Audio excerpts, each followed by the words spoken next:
আজকের টপিক হচ্ছে এনট্রপি। তাহলে আমরা লিখা শুরু করি। এনট্রপি কি?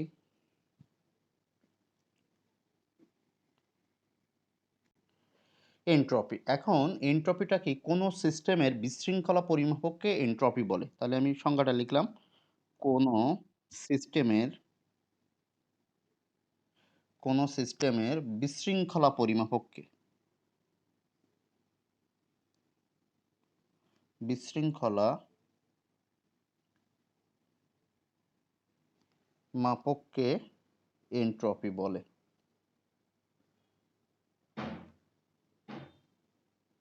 বুঝতে পারলাম? কোনো সিস্টেমের বিশৃঙ্খলা পরিমাপককে আমরা কি বলি? এনট্রপি বলি। অন্যভাবে বলা যায় বা অথবা বলা যায় কোনো সিস্টেমের তাপমাত্রার সাথে তাপের পরিবর্তনের হারকে আমরা কি বলি? এনট্রপি। কি বললাম? তাপমাত্রার সাথে তাপের পরিবর্তনের হার। তাহলে লেখো। তাপমাত্রার সাথে তাপের পরিবর্তনের হারকে আমরা এনট্রপি বলি। লিখে ফেলো। তাহলে তাপমাত্রার সাথে তাপের পরিবর্তনের হারকে দেখা যাচ্ছে ভালো? হারকে এনট্রপি বলে। ওকে, ঠিক আছে প্রতাপ। Thank you. আচ্ছা, এখন আমরা যেটা দেখব যে তাপমাত্রার সাথে তাপের পরিবর্তন। দেখো, তাহলে আমরা জানি টি তাপমাত্রায়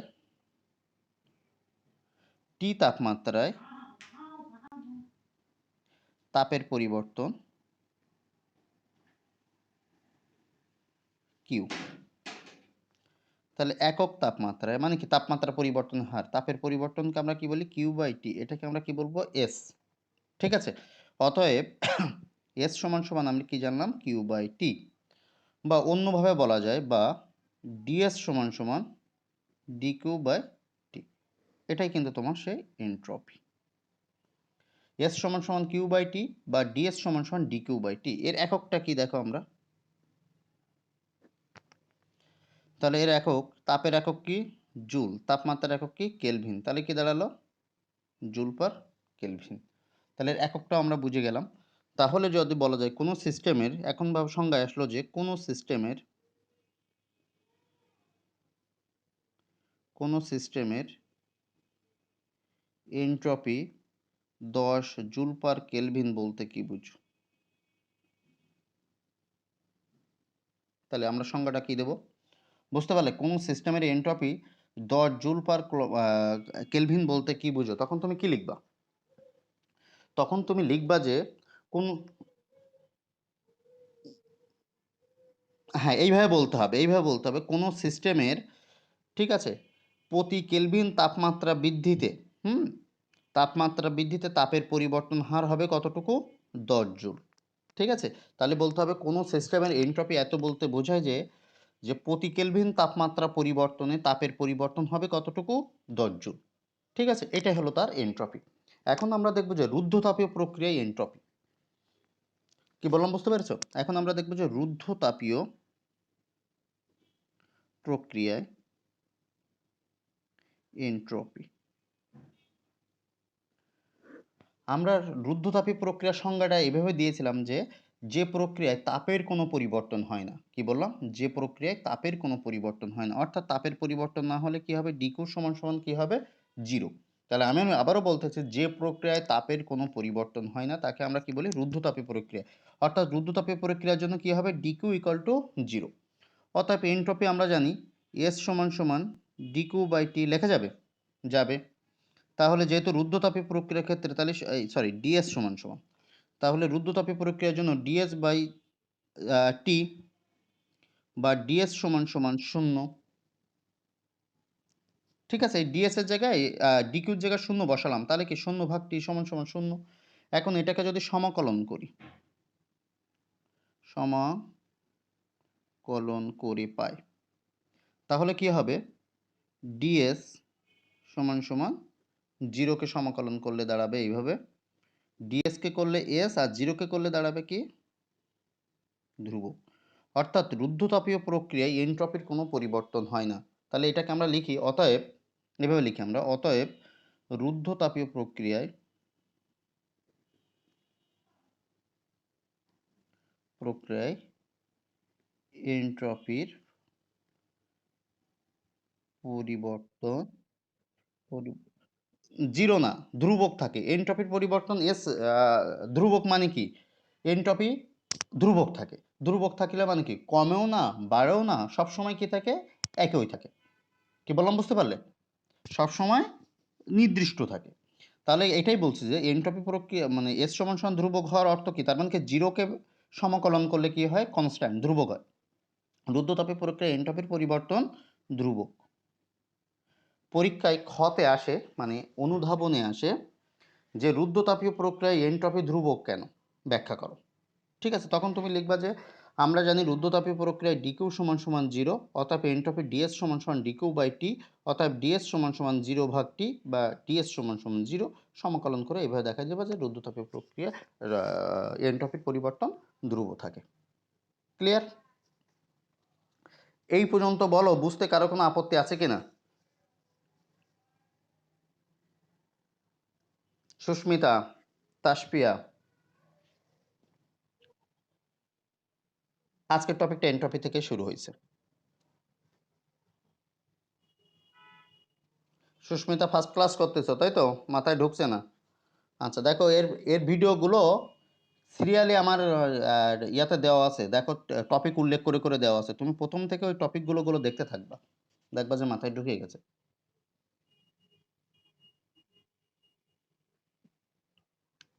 আগে পরীক্ষাটা হোক, অ্যাসাইনমেন্ট তো 14 তারিখেই না, 14 তারিখ থেকে শুরু।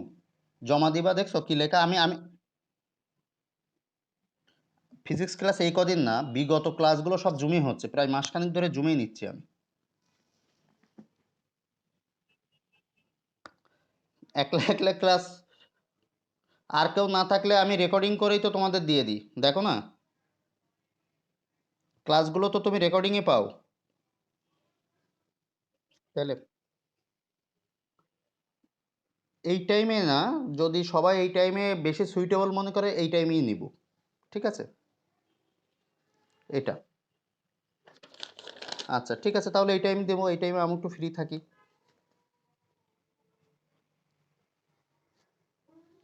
না না, দুপুরবেলা নিব না, সম্ভব না। ঠিক আছে, তাহলে কি এটা আমরা বুঝতে পেরেছি এনট্রপি?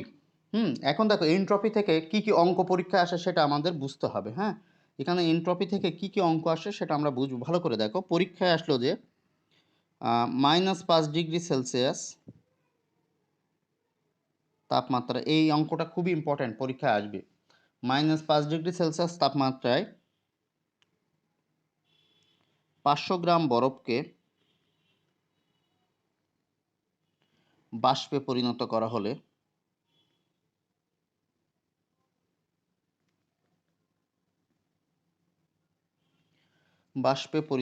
হলে ক মোট তাপের পরিবর্তন কত?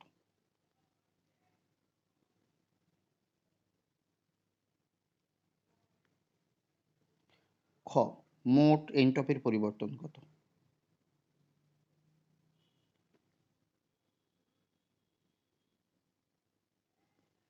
মোট তাপের পরিবর্তন কত, মোট এনট্রপির পরিবর্তন কত? ঠিক আছে, আমরা একটা তাবিজ দেখি।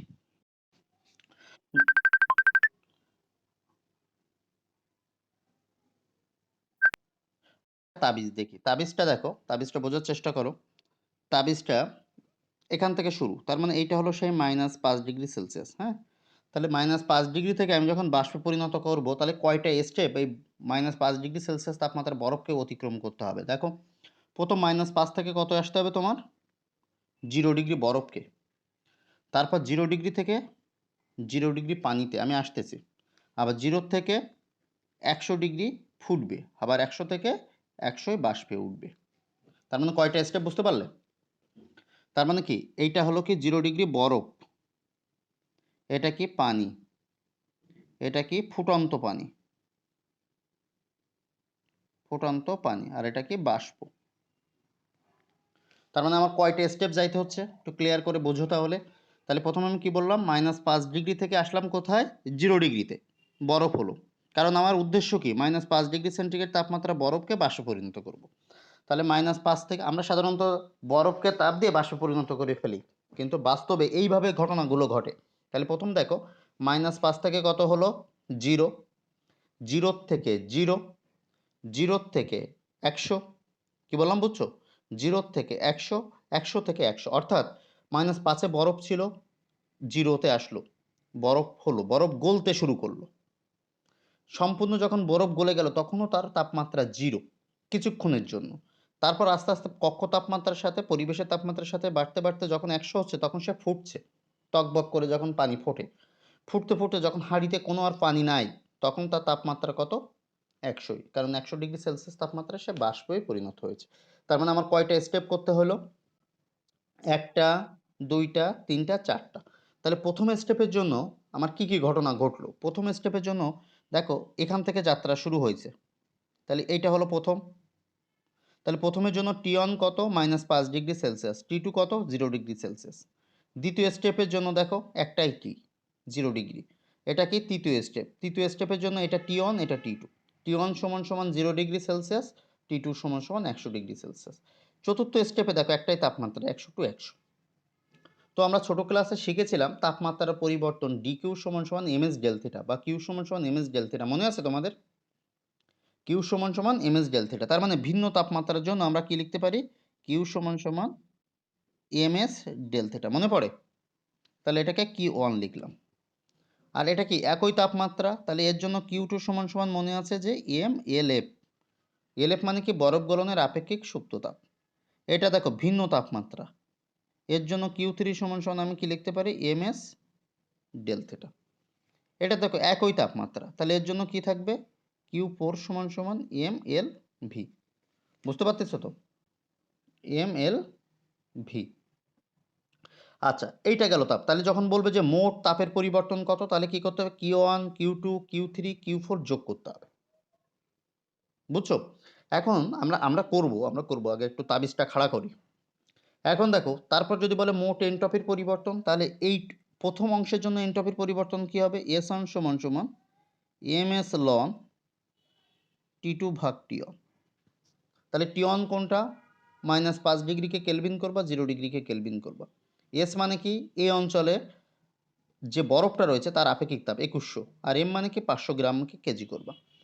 আচ্ছা, দ্বিতীয় অংশের জন্য এনট্রপির পরিবর্তন কি হবে? S2 = mLF ভাগ T।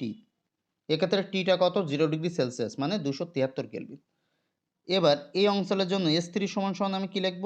দেখো ভিন্ন তাপমাত্রার জন্য ms ln T2 ভাগ T1। তাহলে এক্ষেত্রে T1 কত? 0°, মানে 273, আর T2 কত? 373। S মানে কত? এক্ষেত্রে পানি হয়ে গেছে, তাহলে আপেক্ষিক তাপ কত হবে? 4200। তৃতীয়টার জন্য, চতুর্থটার জন্য S4 = আমি কি লিখব?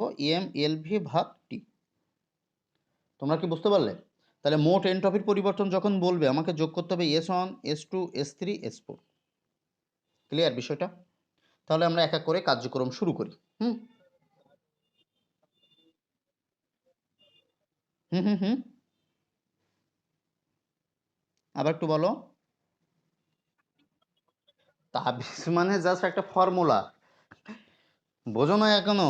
দাওয়াই টটকা। আচ্ছা, তাহলে আমরা একবারেই করব, ক খ একসঙ্গেই করব। হ্যাঁ, তাহলে দেখো সুবিধা হবে। তাহলে দেখো আমরা -5°C থেকে 0°C ক্ষেত্রে Q1 = কি লিখবো এক্ষেত্রে? ms del theta। তাহলে দেখো এখানে m এর মান কত? 500 গ্রাম, তাহলে কত? 0.5 কেজি। এস মানে কি? এক্ষেত্রে বরফ, তাই না? -5 থেকে 0, এটা কি অঞ্চল? বরফ অঞ্চল। তাহলে বরফের জন্য আমার আপেক্ষিক তাপ কত? 2100 joule per KG per kelvin.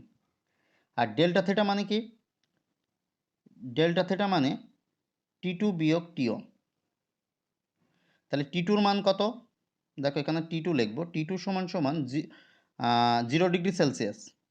এখান থেকে যাত্রা শুরু, তাহলে এটা T1, এটা T2। তার মানে কি হবে? 273 কেলভিন। আর T1 = কত হবে দেখো? -5°C, তার মানে কি? 268 কেলভিন।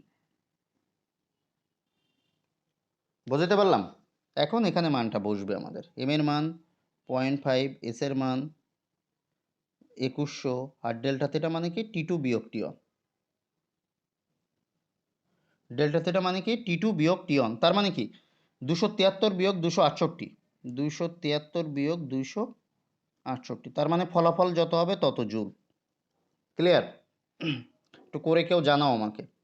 আর এস অন সমান সমান কি হবে? একবারই করছি, হ্যাঁ। এস অন কত কত?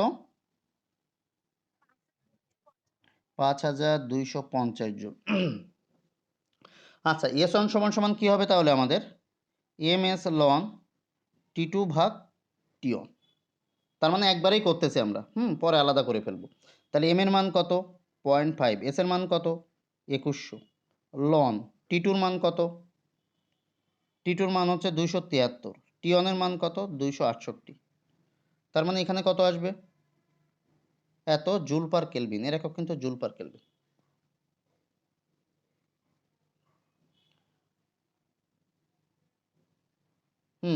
করতে থাকো।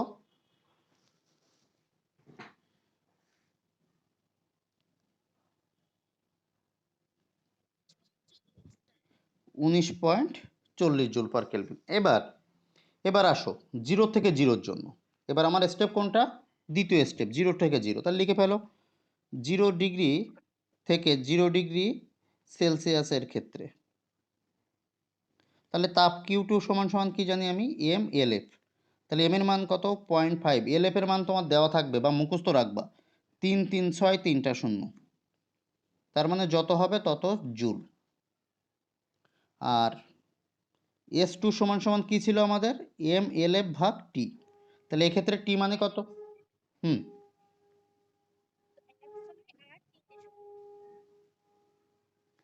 আচ্ছা, তাহলে M L F by T. M L F এর মান কত পেয়েছো তুমি?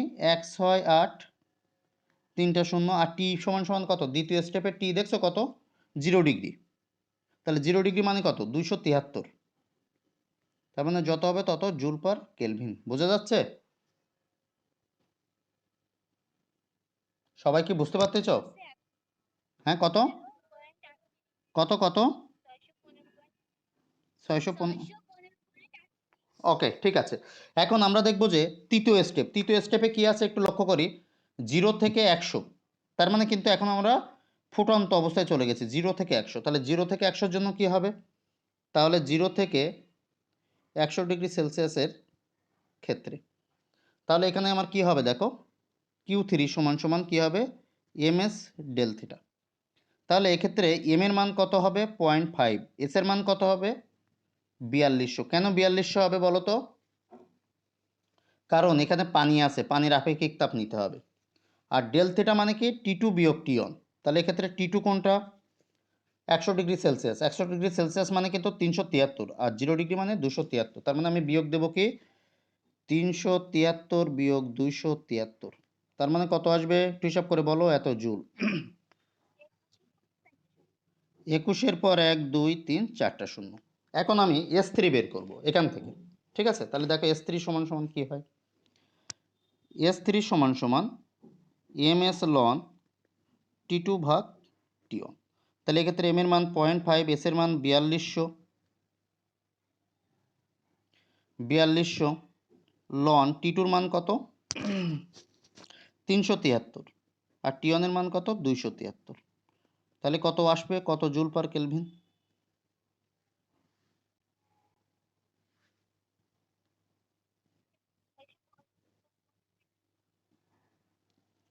আচ্ছা, এখন আমরা দেখব যে 100 ডিগ্রি সেলসিয়াস থেকে 100 ডিগ্রি সেলসিয়াস এর ক্ষেত্রে। তাহলে এক্ষেত্রে আমার Q4 কত আসবে? এম এল ভি, বাষ্পভবনের আপেক্ষিক সুপ্ত তাপ। এম এর মান কত? 0.5। এল ভির মান মুখস্থ রাখবা 2 6 8 পরে 4টা শূন্য। আগে ওইটা ছিল 3 3 6 3টা শূন্য, এটা হবে 4টা শূন্য। তার মানে কত আসবে? এত জুল।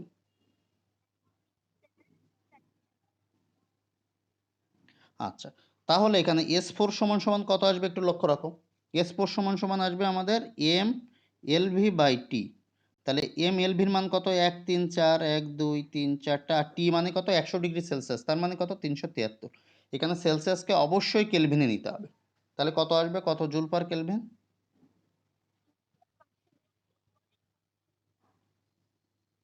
0.5 লিখলাম একবারে। আচ্ছা, তাহলে এখানে আমার কতে কি বলেছিল, মোট তাপের পরিবর্তন। তাহলে ক হবে Q1, কিউ সমান সমান Q1 যোগ Q2 যোগ Q3 যোগ Q4 সমান সমান এত জুল। আর খতে কি বলা হয়েছিল, মোট এনট্রপির পরিবর্তন। তাহলে এস সমান সমান কি হবে তোমার, S1 যোগ S2 যোগ S3 যোগ S4, তার মানে এত জুল পার কেলভিন। আমি কি বোঝাতে পারছি? আচ্ছা আচ্ছা আচ্ছা, আমি আমি আগে বলো এটা বুঝতে পারছো কিনা তোমরা? ঠিক আছে, আচ্ছা এবার থেকে তোমরা রেগুলার ক্লাস করবে, আমি তোমাকে একেবারে ক্লাসের ফ্লেভার দেওয়ার চেষ্টা করব। বেশি না, অল্প অল্প করে পড়াবো, প্রয়োজনে প্রয়োজনে ক্লাস আরও বাড়াবো। কথা বোঝো নাই? কিন্তু যে কটা ক্লাস নেবো একদম কনক্রিট। তোমরা যদি সবাই ক্লাস করো না হলে কিন্তু আগ্রহ থাকবে না আমার। ঠিক আছে, তাহলে মোট তাপের হ্যাঁ কে বলছো? এটা হলো দ্বিতীয় পত্রের প্রথম অধ্যায়, তাপগতিবিদ্যা। ঠিক আছে, এখন এখন আমরা লক্ষ্য করব, এখন একটা বাড়ির কাজ দিব তোমাদের, দিয়ে আমি আপাতত শেষ করব। যদি তোমরা না বুঝতে পারো ভিডিওটা বারবার টেনে দিবা, আমি লিঙ্ক দিয়ে তোমার ইয়াতে গ্রুপে দিয়ে দিব। ঠিক আছে, তো এখন আমরা যেটা দেখবো আর একটা বাড়ির কাজ একই রকম।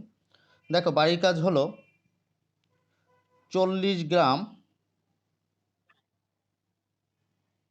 চল করেছি। দেখো 40 গ্রাম, না ওর ওখানে নেটওয়ার্কের সমস্যা। 40 গ্রাম পানি 30 ডিগ্রি সেলসিয়াস থেকে বাষ্পে পরিণত করতে,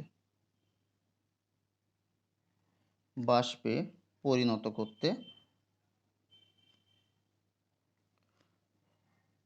এনট্রপি ও তাপের পরিবর্তন কত?